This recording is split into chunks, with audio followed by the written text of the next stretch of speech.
আসসালামু আলাইকুম ওরহমতুল্লাহি ওবরাকাতুহ। প্রিয় দর্শক শ্রোতা, আজ আমরা অতি গুরুত্বপূর্ণ একটি বিষয় নিয়ে আলোচনা করব। ভিডিওটি হয়তো একটু লম্বা হবে, আশা করি অনেক কিছুই জানতে পারবো, শিখতে পারবো ইনশাআল্লাহ। প্রিয় দর্শক শ্রোতা, আজ যদি আমরা আমাদের চারপাশে তাকাই তাহলে দেখতে পাই আমাদের সংসারগুলো একের পর এক ভেঙে যাচ্ছে। সামান্য রাগ, ক্ষুদ্র ভুল, অল্প কথার অভিমানেই ভেঙে যাচ্ছে বছরের পর বছর গড়ে তোলা সংসারগুলো। সামান্য ন্যূনতম কারণে, যে কারণে সংসার ভাঙ্গার কথা না, ওই সকল কারণেও সংসারগুলো ভেঙে যাচ্ছে।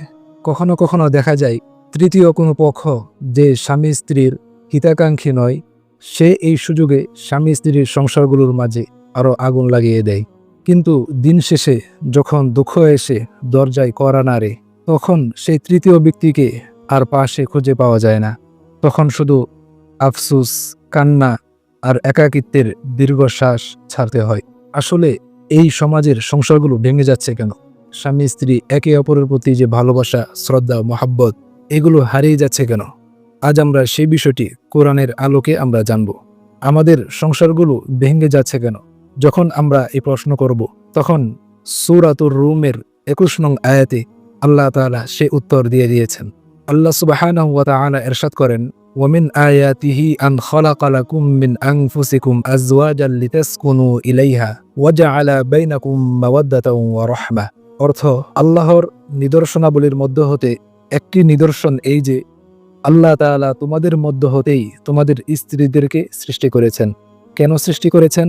লিতাসকুনু ইলাইহা, যেন তোমরা তোমাদের স্ত্রীদের কাছে প্রশান্তি লাভ করতে পারো। ওয়াজআলা বাইনাকুম মাওয়াদ্দাতা ওয়া রাহমা, আর তোমাদের মাঝে ভালোবাসা, মহাব্বত, দয়ার সম্পর্ক সৃষ্টি করেছেন।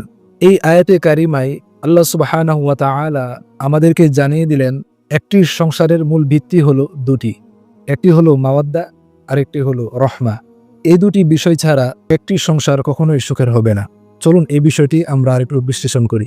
যে দুটি বিষয়ের মাধ্যমে সংসার সুন্দর হয়, গড়ে ওঠে, তার মধ্যে একটি হলো মাওয়াদ্দা।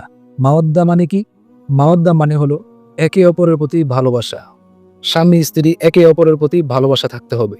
শুধু স্বামীর ভালোবাসা আছে, স্ত্রী স্বামীর প্রতি কোনো ভালোবাসা নেই, অথবা স্ত্রীর অন্তরে অনেক ভালোবাসা আছে, স্বামীর অন্তরে ভালোবাসা নেই, তাহলে সেই সংসার কখনো সুখের হবে না, সেই সংসার কখনো টিকবে না।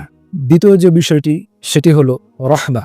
একে অপরের প্রতি দয়া থাকতে হবে, একে অন্যের ভুল ক্ষমা করে দেওয়ার মন মানসিকতা থাকতে হবে। যদি এই বিষয়টি না থাকে, একে অপরকে ক্ষমা করে দেওয়ার গুণ যদি না থাকে, তাহলেও ওই সংসারটি সুখের কখনোই হবে না। কিন্তু আজ আমাদের সমাজে সেই ভালোবাসা হারিয়ে গিয়েছে অহংকারের কারণে, আর একে অপরের প্রতি দয়াকে আমরা হারিয়েছি অধিকার নিয়ে টানাটানি করার কারণে, যে তুমি আমার অধিকার দাও না। স্বামী স্ত্রীর উপর এই অভিযোগ তুলে যে তুমি আমার অধিকার ঠিকমতো আদায় করো না। আবার স্ত্রীও স্বামীর উপর এই অভিযোগ তুলে যে তুমি আমার অধিকার ঠিকমতো আদায় করছো না। দিন শেষে কেউই কারো অধিকার সঠিকভাবে আদায় না করার কারণে আমাদের সংসারগুলো ভেঙে যাচ্ছে। আসলে একটি সংসার হলো একটি বিল্ডিং এর মতো, যে বিল্ডিং এর খুঁটি হলো দুটি, একটি হলো মাওয়াদ্দা আর একটি হচ্ছে রহমা। একটি বিল্ডিং যেমন টিকে থাকার জন্য খুঁটি স্তম্ভ মজবুত থাকা, ভালো থাকা যেমন জরুরি, ঠিক তদ্রূপ একটি সংসার সুন্দরভাবে চলার জন্য, একটি সংসার সুখে থাকার জন্য, একটি সংসার সারা জীবন টিকিয়ে রাখার জন্য এই দুটি স্তম্ভ, দুটি খুঁটি অবশ্যই রাখবে। একটা হচ্ছে মাওয়াদ্দা আর একটা হচ্ছে রহমা। দেখুন, কোরআন আমাদেরকে কত সুন্দর করে বুঝিয়ে দিয়েছে।